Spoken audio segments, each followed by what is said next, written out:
Gareth, as you can see, I've got a bit of a sore throat, so you're going to have to help me get through this one. How are you, sir? Oh, look at your background. Where are you? I am in Dubai at the Jumeirah Palm Beach Hotel. Out here for the International Boxing Association Amateur World Championships. I have full sympathy for your throat. I don't know what you've been shouting about, but Liverpool. I'm sure it's something to do with football, but no doubt you can tell me about that in a minute. But yeah, I'm out here covering this event, 118 nations, 500 boxers, a couple of guys from Scotland, a couple of guys from England. This is, of course, the new world amateur body after the defunct AIBA organisation was broken up and thrown out of the Olympics. These guys, hopefully, according to its new leader, Umar Kremlev, will get back in the Olympics, but say they won't be pushed around by the IOC either. These are the team that famously fell out with the IOC about Imran Khalif at the last games. It's a very interesting setup. I've got a couple of roles out here. I'm here with talkSPORT later on in the week. The guys are coming out. I'm doing a symposium with Manny Pacquiao later this week, and Hamza Shiraz and Sonny Edwards, in which I'm doing a sit-down with them in front of an audience talking about what is the DNA of a great champion. So I'm really looking forward to doing that. So I've got a couple of projects in that way. I will not. I promise I won't go sunbathing. I won't go swimming in the sea. I won't go paddleboarding. I won't cycle along the coast, and I won't enjoy myself too much because it's all work out here. That's my life for the last week. What about you, handsome? Yeah, I am in Prague. I'm in Prague playing a bit of poker for Poker Stars. I was in Monaco a couple of days ago, as you know, for that Monaco card, which we'll get onto, which was a great card. But yeah, I'm in here. First time in Prague. Doesn't quite have your backdrop, but it does have some nice buildings, historical buildings. So I'm going to go for a walk in a little bit. But yeah, I'm out here. I'm playing a bit of poker, which is fun. Me and Mr. Rory Jennings are here together. So it's going to be fun. Also in Dubai, am I right in thinking it is Gassiev versus Pulev? That's on Friday night. We've got Gassiev, Murat Gassiev against Kubrat Pulev. That was once the WBA regular heavyweight title contest that controversially the belt, I don't think, is on the line. I was checking on that last night, both with BoxRec and with sources out here, because, of course, Frank Warren wanted Kubrat Pulev before Moser Talma was lined up to face Jermaine Franklin.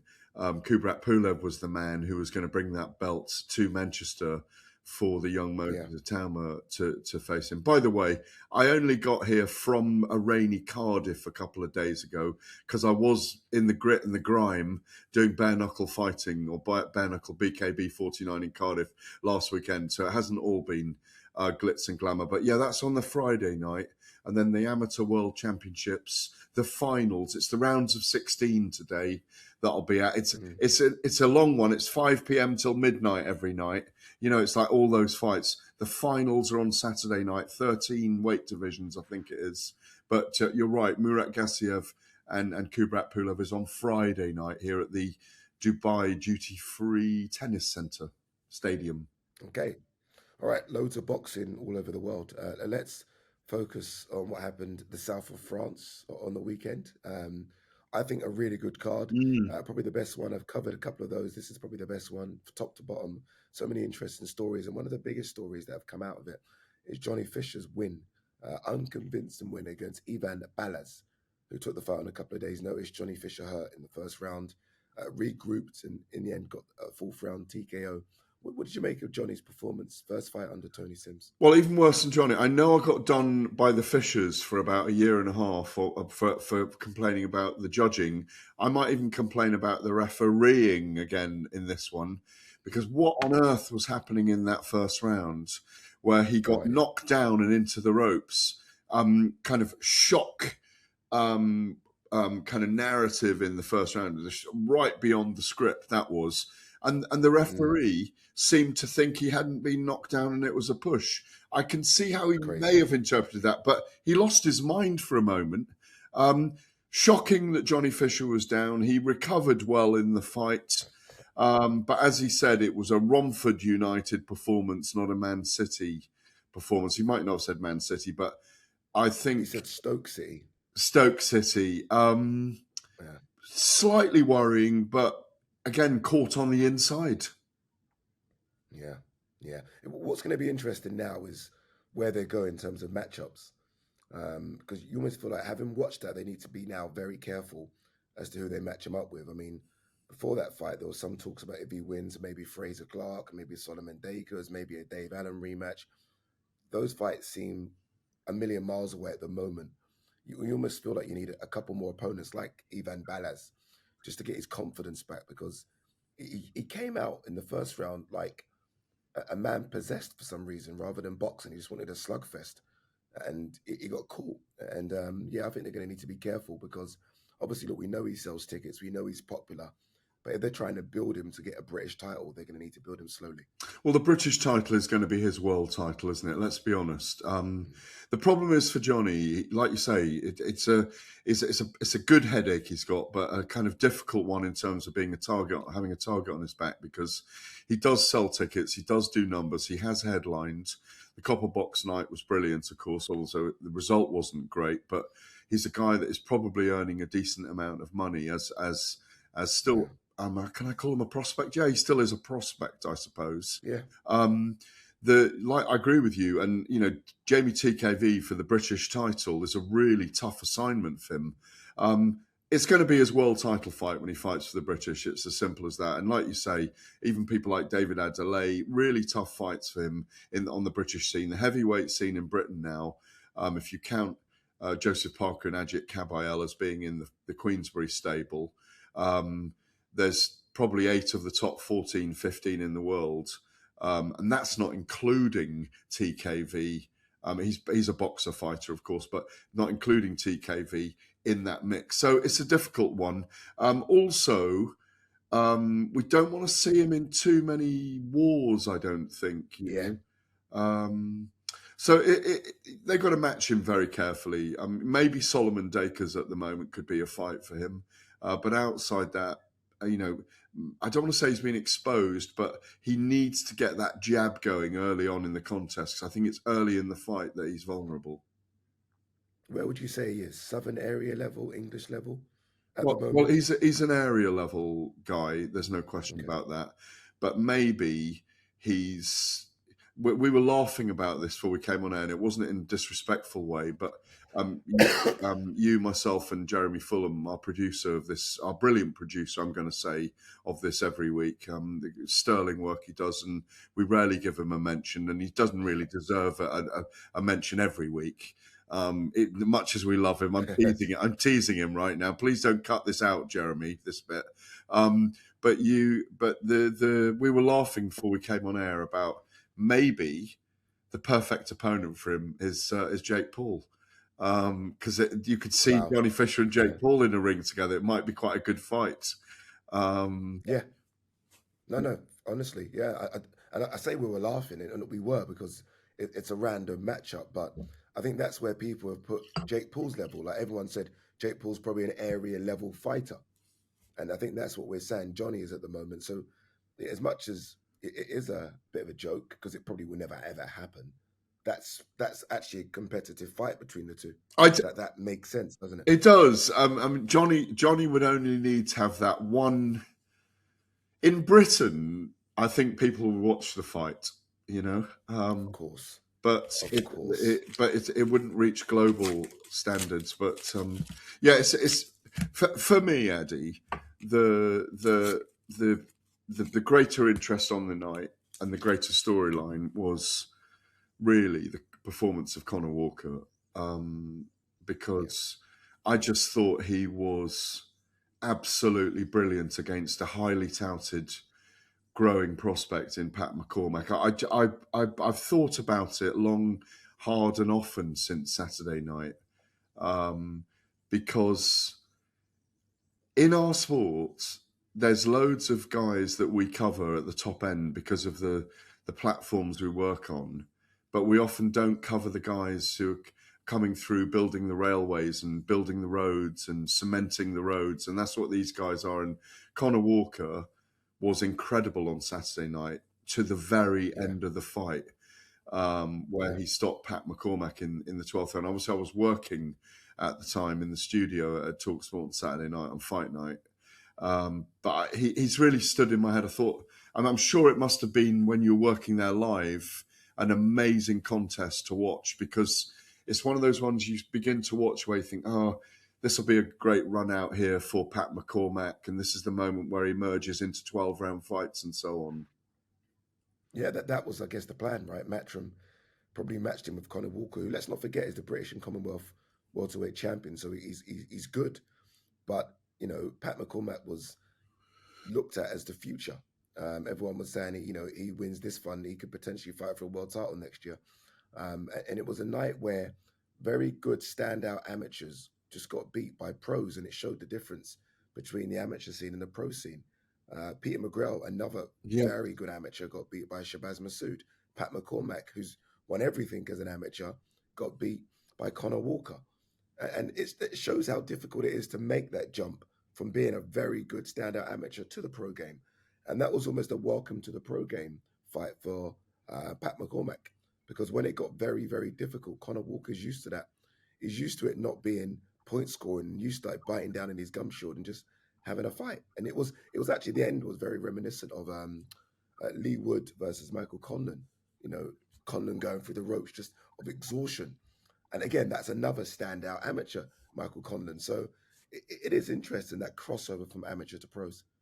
Yeah, and it's the Cinderella Man story. It's what boxing's all about. It's the you know, I don't know if I can mention it right now. We were going to mention it later on in the piece, but again, like Conor Walker, I've had Jazza Dickens in my mind a lot over the last couple of days, because this is a kid who's been upgraded and installed to a full champion, and who I remember writing about a decade ago about his upbringing, a genuine Rocky Balboa story, in which, you know, as a young man, he couldn't afford the fees to go to a gym, and he used to train in a derelict shop front where he tied together hundreds of plastic bags around cones to make a ring for himself to train in. And when you hear those kind of things, you just... Well, I didn't hear them. It's 10 years ago. I wrote about it. And it was 2016 I did that interview with him. And I was there in Istanbul at another IBA conference in Istanbul that they had in the summer, where he won and put himself in this position. Now he's the champion. He fights for the world title, unified world title, against Nakatani in Riyadh on December the 27th.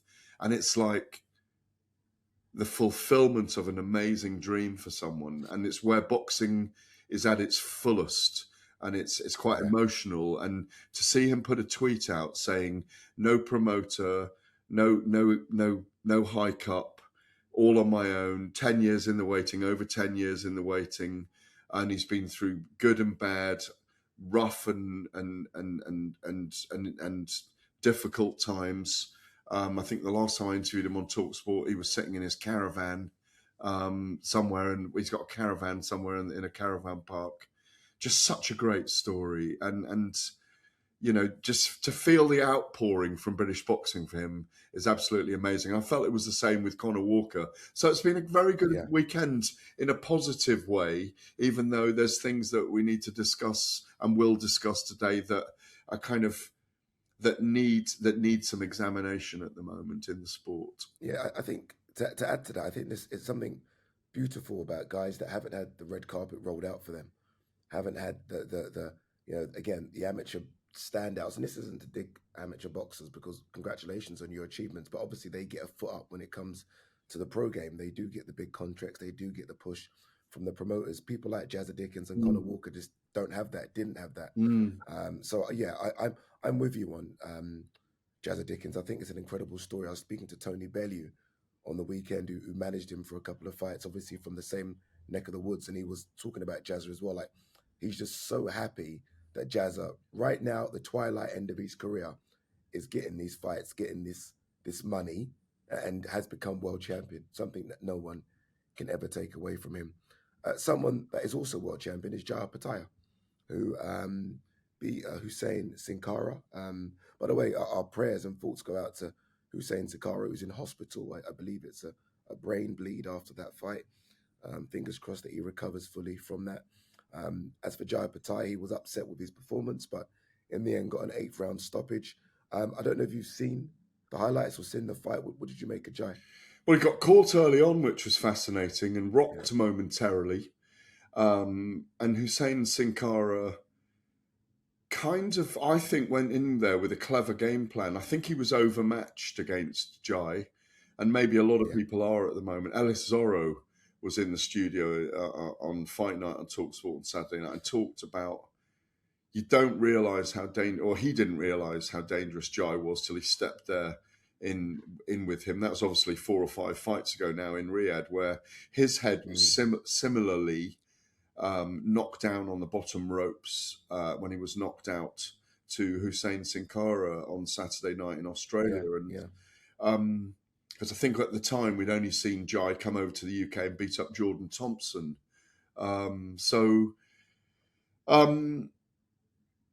Sin Cara had the right game plan, couldn't implement it after a round, got beaten up by Jazza Opetaia, even though he's the number 1 challenger for the belt. I think 2 things. Jazza Opetaia needs to be getting these fights for people like Zurdo Ramirez, and it may be David Benavidez if it ends up that Benavidez coming up from light heavy ends up defeating Ramirez. I'm not sure that they've talked about that fight, but it's not necessarily signed at the moment, is it? No, it's not signed yet. But I'd like to see Jai in with Ramirez, and then who I think he beats handily. I think Jai is a very, very dangerous puncher. He seems to hurt everyone he fights. Maris Bradis, who is a brilliant, dangerous, very, very tough man, has had a couple of fights with him, of course, and just exposed the fact you can get to him late on in a fight. Yeah. But didn't he?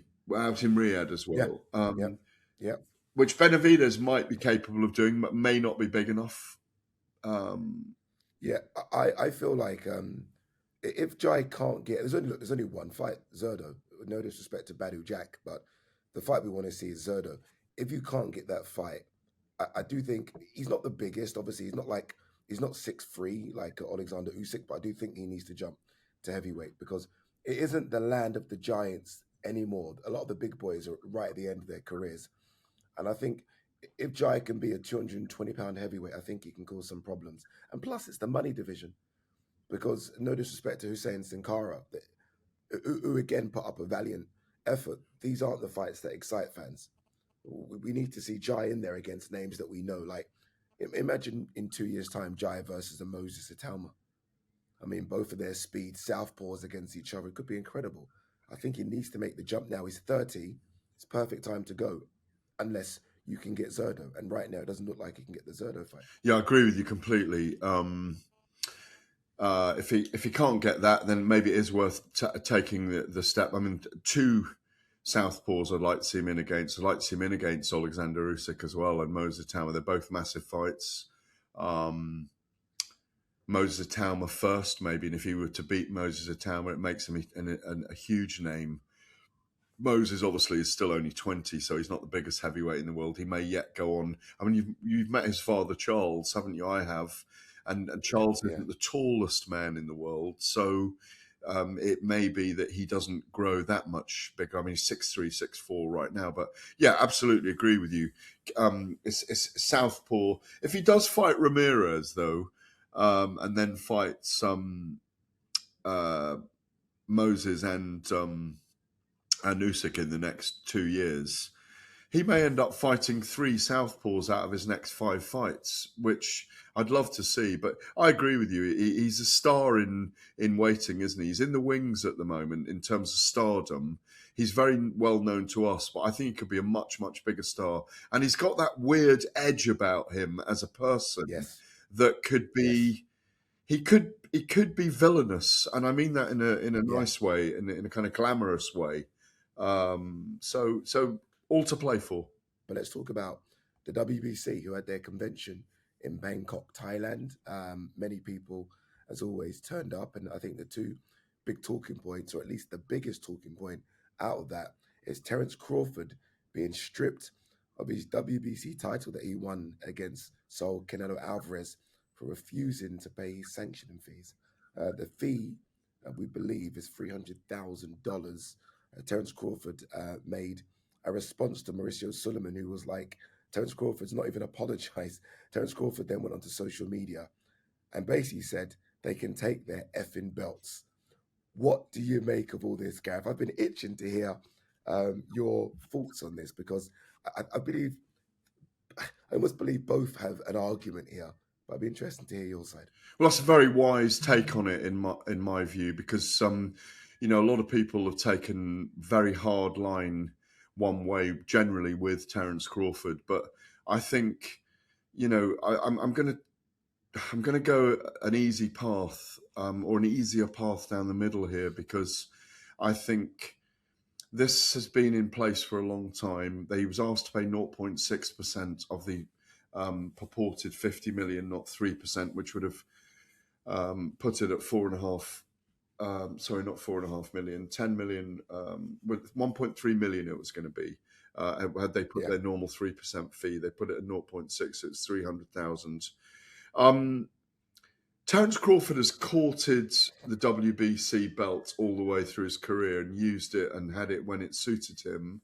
There's pictures of him that the World Boxing Council, the sanctioning body, used in their press release about his failure to pay that 300,000 and several demands to pay it since mid-September when they fought, on their press release where he's got the ring out like that,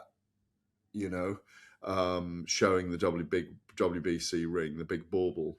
And obviously the green belt is very popular. But what's happened here is I think he's exposed something that needed talking about, which is the homogeneity of the four main sanctioning bodies. They all pay fees to the sanctioning bodies. The sanctioning bodies court the big name fighters because they know they can make more money out of the bigger fights. It helps promoters position their guys, which we can come on to with Conor Benn and where he is at the moment. It helps promoters court their fighters into positions of power within the rankings of different sanctioning bodies. This has happened since time immemorial, since the bodies existed. But I think what Terence Crawford has exposed is a level of tacit understanding between promoters and the industry and the belts and resonance in the sport against what's fair and what's not. And I think it needs exploring right now. I think this is where we need a world governing body again. We come back to needing a world governing body for boxing, and there isn't one, which is why we call it the Wild West. Why should one sanctioning body choose a different fee to another sanctioning bodies? It should be the same for all belts, in my view. And I think the manner in which it was done by Terence was strange. Dana White's come out and said it was nothing to do with TKO and Turki Al-Sheikh. He wasn't put up to this because he did it from his car in kind of an emotional rage, saying, I'm not paying this. He saw the press release. He came out with, take your effing belt. I don't really care. But there was a time when he cared about the belt as well. It helped project him. It's nice to see Terence being like this. So I get it. And it's time for us to debate this and put pressure on the sanctioning bodies. And at the same time, I think the sanctioning bodies need to stand up and be counted at the moment, for not just for this reason, but for several other reasons. It's reached tipping point. I don't normally attack the sanctioning bodies because we've got this irregular mass in boxing that's very hard to cure. But right now, I think it merits debate. Yeah, I think the WBC have, obviously the green and gold belt is the belt that everyone wants.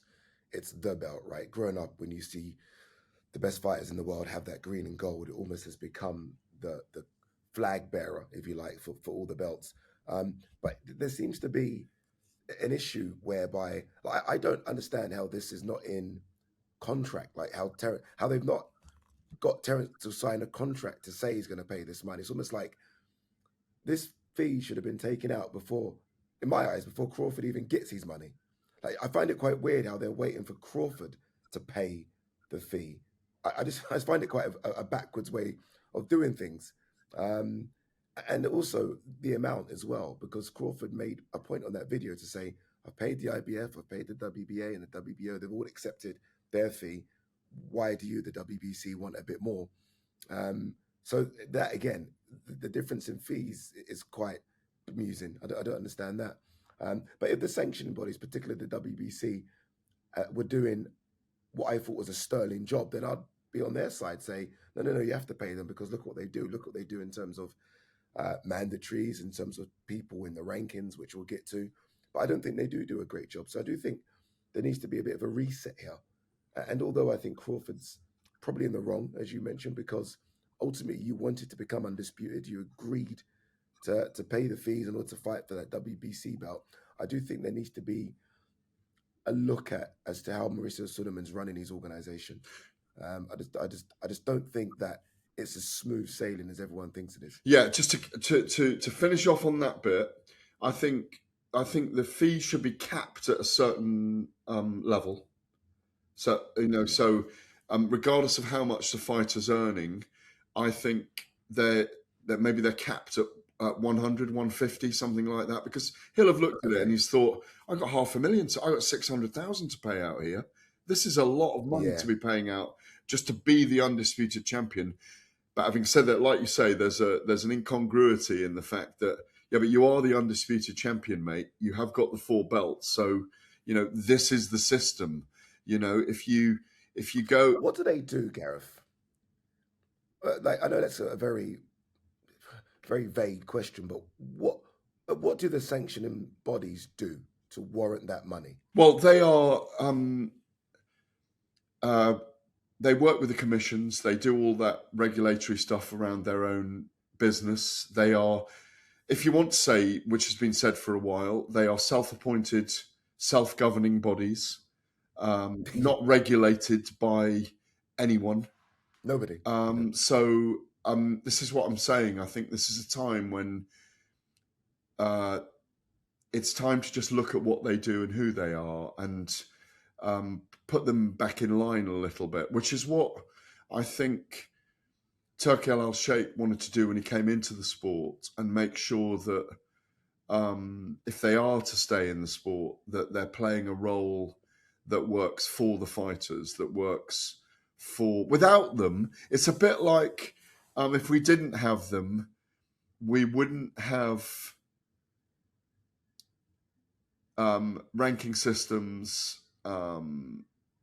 They are a way, here's what they actually are, a way of creating events, a way of creating presence around events for belts. They're part of the hype and promotion of the sport. In some ways, they are unnecessary, but in another way, they're part of the fabric, and they're part of what makes the sport interesting as well, and quite nuanced.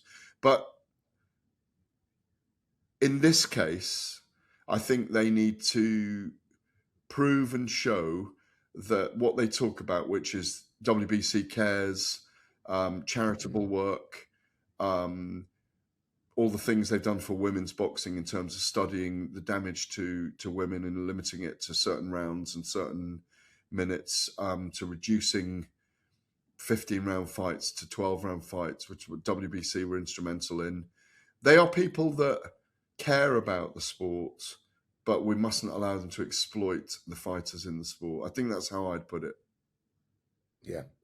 Let's talk about something else that came out from that WBC convention, and that's Conor Benn, who's been made a mandatory challenger for Mario Barrios' WBC title. And look, this isn't a slight on Conor Benn. Ultimately, if they're going to give you the opportunity, they're going to give you the opportunity. But again, that makes no sense considering Conor Benn's not had a welterweight fight for nearly 4 years.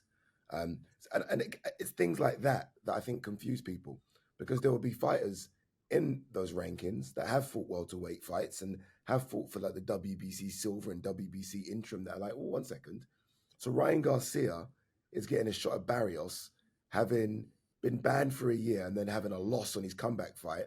And now Conor Benn, who's just had 2 fights at middleweight and hasn't fought at the weight for nearly 4 years, is made mandatory. It kind of doesn't make sense, some of the stuff they do. Yeah, it is. And this is the reason why at the moment, and there's another layer to add to it here as well.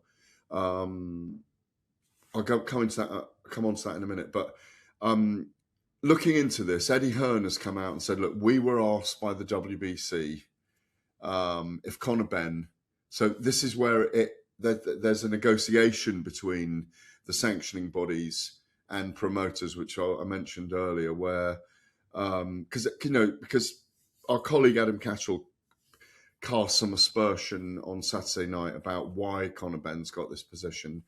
I don't know the ins and outs. So all I do know is that Eddie Hearn was asked if Conor Benn would be, and this is where it happens on a promotional level, because he's such a big name now, and that's why boxing is very top heavy at the top of the pyramid.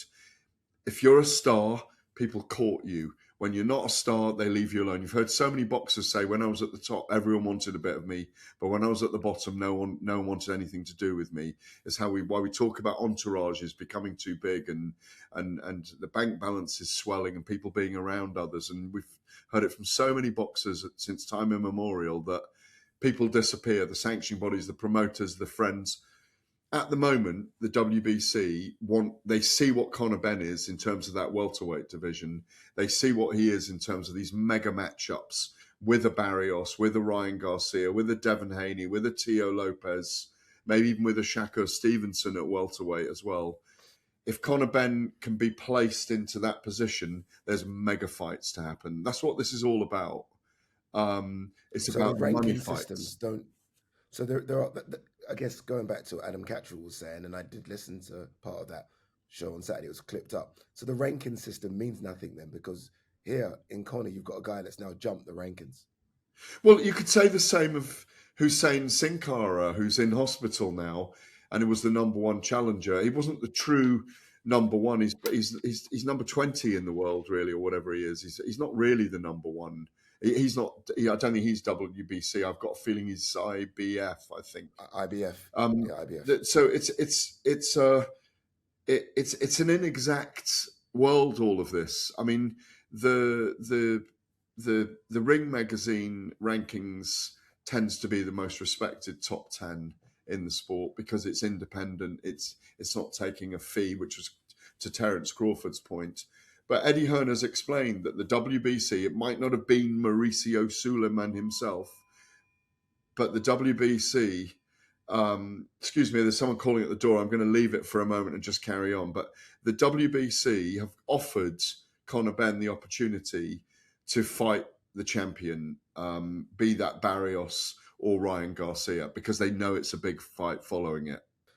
Look, so many other things came out of this WBC convention. Sorry, one of the, I guess, another big story was Alexander Usyk, who was there, and he was pushed about what he wants to do next. Obviously, he's given up one of his titles, Fabian Ward. He's been elevated, and I think most people were expecting him to say Wardley, maybe even Tyson Fury, who we'll get to a bit later on in the show. He said he wants Deontay Wilder, and he said it on numerous other platforms. Wilder. It looks like that's going to happen now then. And we touched on it last week, but it now looks like it's going to happen, doesn't it? Yeah, it was a shock revelation. No one knew that was coming, to the point where I think it was Boxing King Media that interviewed him out there about it. They were here last night, actually. I sat down with them. We talked about that.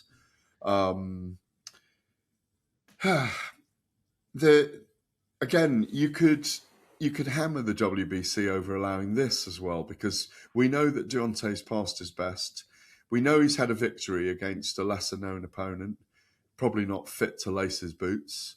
But he's had 2 horrific fights against Joseph Parker and Jile Zhang in Riyadh, in which the ghost of Deontay Wilder turned up, haunting the halls of the Kingdom Arena in Riyadh and not looking anything like the Bronze Bomber. He looked like the brass bomber, if anything. You know, there was no gold, Yeah. no precious metal left in him. Yes, could he do it one more time? Potentially. He's still got some power. But I think, again, this is the manipulation of the belt for Alexander Usyk because he's a massive name. Doesn't fancy 12 rounds with Fabio Wardley, 12 tough rounds. I think he beats Wardley. But it's 12 tough rounds. You could equally say, why is he not fighting Ajit Kabayel, who's the interim champion? But they're going to make that permissible for him. So, again, it's another reason to knock the WBC. But I understand why Usyk wants to do it, because he wants to round the era. In 20 years' time, people will remember he beat Tyson Fury twice, beat Anthony Joshua twice, beat Daniel Dubois twice, and he beat that guy Deontay Wilder, whom Tyson Fury had an incredible trilogy with. So in the sands of time, as I said, like Joe Calzaghe did with Roy Jones Jr., like Mike Tyson did with Larry Holmes, like Muhammad Ali did with Floyd Patterson, people remember those records, like Terry Downs did with Sugar Ray Robinson. People remember that name on their record. Sugar Ray Robinson was 41 by then, so when he fought Terry Downs. So it's what people do. So I get why Usyk's doing it, but it's another reason to criticise the WBC, who do deserve some criticism at the moment. Just as, Addy, to add to that, Subriel Matias, who's tested positive for traces of Ostarine, will fight Dalton Smith still in New York early in the new year, with one of his opponents in the past having passed away after a fight as well. We're not saying he was on drugs at the time, but again, this is a WBC title that they're fighting over. So there's tic-tac-toe to discuss around particularly around the WBC at the moment. Very quickly on that Dalton Smith thing, I'm happy you brought it up. Should someone from look, I get it's a world title, so this is Dalton Smith's dream, but should there be a wider concern and Dalton Smith be removed from that fight?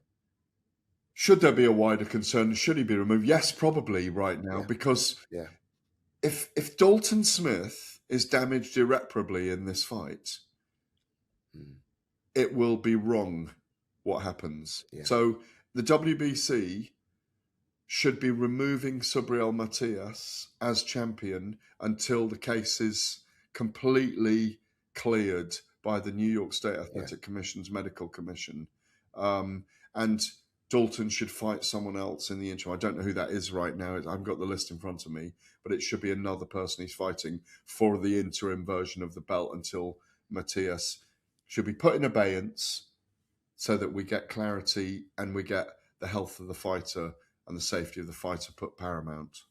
All right, let's talk about a man that they'll be hoping to get back on the platform, and that is former unified champion, Mr. Tyson Fury, who's done it again. He's teased another comeback, and he's spoken about the king must return to his throne. You can go on his Instagram page and have a look at the full wording of that. He's back, isn't he? I feel like I now believe he's back. Give us some insight, Gareth. What do you know? Well, I mean, I think the aforementioned Alexander Usyk saying that he's fighting Deontay Wilder has sharpened the teeth of the Gypsy King and got him. Obviously, we know he stayed in shape. Has got him moving. His other rival, his greatest British rival, if you like, Anthony Joshua, is still deemed to be in a fight with Jake Paul. Unless there's a big tease, you can explain that to us in a minute. But look, I just think from talking to everyone in the background with Tyson Fury in the last year, all he's really wanted to do from his perspective is get back in with Alexander Usyk. But a trilogy fight didn't work. Usyk wasn't going to take it. But the Anthony Joshua fight is the fight that we all wanted to see. I think it's a sign that Fury has got his warm-up fight organised, and they're getting close to announcing the Anthony Joshua fight, which I imagine will come after he's fought Jake Paul a week on Friday, given that does go ahead. But I think it's all stations go in the background for Tyson Fury right now.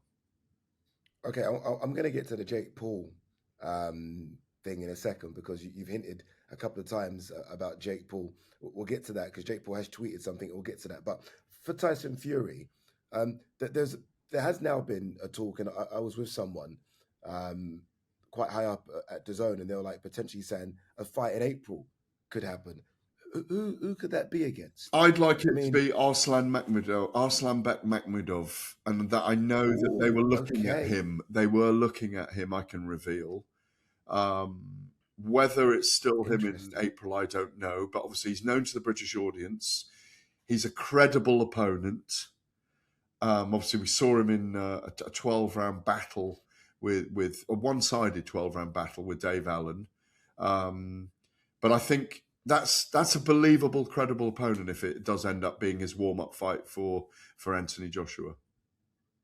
My fear with Tyson Fury is that, say Alexander Usyk does fight Deontay Wilder, and AJ has this fight in February that Turkey has been speaking about, and both of those fights are put to Fury. Do you want to fight AJ, or do you want your trilogy fight against Usyk? I think he's taking Usyk all day every long, single day of the week. All day long. That is the look. I know for a fact that's the opponent that irks him. That's the look. It's the only guy who's beaten him. You know, people might say, yeah, but what about Francis Ngannou? Because Francis Ngannou took him to the wire. He didn't win, but he took him to the wire, and he embarrassed him by that third-round knockdown. And then you play the game of A beats B, B beats C, C beats A. Then you look at what Anthony Joshua's done to Francis Ngannou. But you're right. The fight that irks him, the fighter that irks him, is Alexander Usyk, and they're going to be indelibly linked forever, those two names, because of the undisputed title, because of the two fights in Riyadh over an incredible period for the heavyweight division, when the division was the blue ribbon division once more, when it was sailing high, when it was under the auspices of the Saudi Arabians in many ways. So you're right, you're on the money. It's Usyk that he would take. Am I reading too much into the fact that AJ has now left the Ben Davison camp because there's now a world champion in that camp that AJ could fight?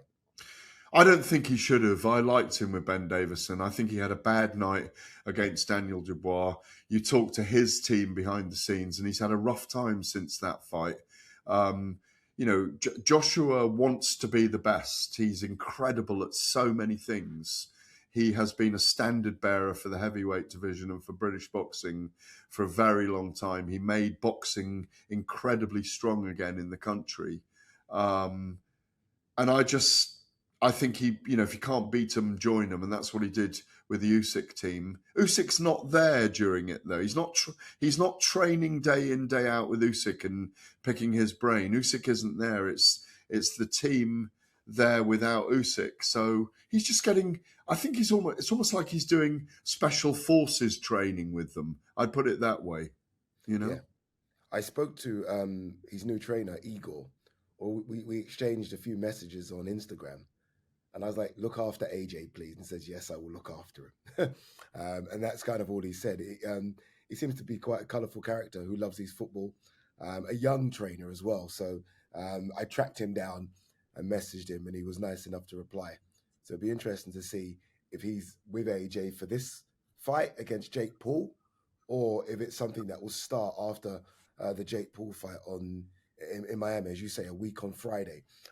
As for Jake Paul being Jake Paul, has left a cryptic message on his Twitter page. Again, we're recording this quite early in the morning here on Tuesday. So by the time this goes out, this could be nothing, and it could be him trying to sell us aftershave. But Jake Paul tweeted, 9 a.m. Eastern Time Tuesday, major update, had to be done. It is what it is. What does that mean? Well, it could mean all kinds of things that we'll know in about, by the time this goes out, we will know, and we're just covering ourselves, I suppose. I do hope it's not that he's got punched in the eye in sparring by a big heavyweight. He named Lawrence Okoli as the guy that gave him the black eye, 270 pounds, 6'5" Lawrence Okoli, who he's had in camp with him. I hope it's a big tease in terms of the fight is still going ahead, because to come this far, I cannot believe Anthony Joshua is playing a game with us. I'm sure they've signed a contract to fight. Some people have said poured cold water on the whole thing and said there's no way he would ever have stepped in with him. It has been a little quiet for a week or so. We're all booked to go next week. I just think it's probably the announcement of something big that he's doing outside it. I sincerely hope it's not an injury or anything like that, because if it is, why would he wait a whole day to put it out when people have bought tickets, bought flights, bought hotels, all those things? Because he'll be pilloried if he's left it a day to tell us that he's got to pull out of the fight. I think he's just selling something. I think he's very smart in terms of what he does on social media, in terms of getting interest and everyone waiting patiently for whatever this tweet's about. So I think the fight goes ahead, and I think he does do that ring walk, and he does fight AJ. And I'll give him all the credit in the world for getting in the ring with a man like AJ, 40 pounds bigger, who probably will be on the night, actually. And I think still very much a top 10 heavyweight. So good luck to him. And the undercard fighters will be hoping it happens as well. Some big names in the undercard: Lisa Baumgardner, Anderson Silva versus Tyron Woodley on the undercard as well. So I think we're all hoping that it goes ahead. We'll end on this one, Gareth, and that's Misfits. Obviously, I've done a few Misfits events. You know KSI and the Sowlands very, very well. And now they've moved into pro boxing management. It's a big thing. They've really are going for it. And they've actually signed Vidal Riley, who is coming off that really good win against Chef Clark. So they've got a big name. Obviously, Vidal and KSI have been friends for a while, but it looks like they're trying to make a bit of noise in this pro scene now.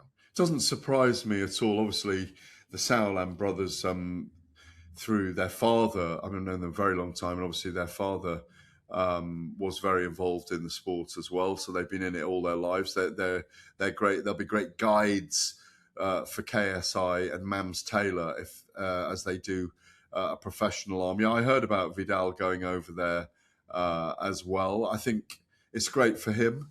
I would like to see Vidal stay in the pro scene. Obviously, I think he's got a lot to offer, and I want to see him fight Alois Jr. because I think that's a terrific fight in British boxing. I wonder as well, if I can just say this, they've got Andrew Tate.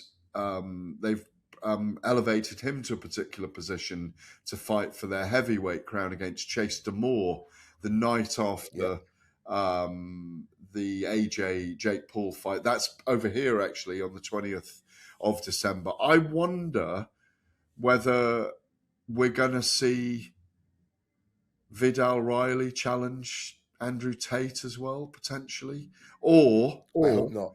But I hope not. Or will Tate make enough noise that this could end up being Jake Paul's comeback fight against each other? So 100%. Yeah, that there is an enormous fight. Fight. I don't think hardcore boxing people listening to this right now, but they shut up. But Jake Paul versus Andrew Tate could do any number, like whatever number you're thinking, it could do that number. So it's up to Anthony Joshua to make sure that Jake Paul never wants to step in the ring, and I don't want to see him beat him up.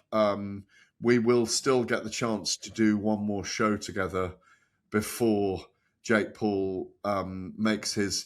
Who's going to walk in? I think Jake Paul's the A side of the promotion in terms of the poster. So maybe he gets to walk in last or second. Crazy. Against AJ. Should we save our stuff for next week? Because probably half the show's going to be about it next week. We'll both be out in Miami. Let's save our predictions. Yeah. Seconds, minutes, rounds, maybe. But we'll give you all that information next week.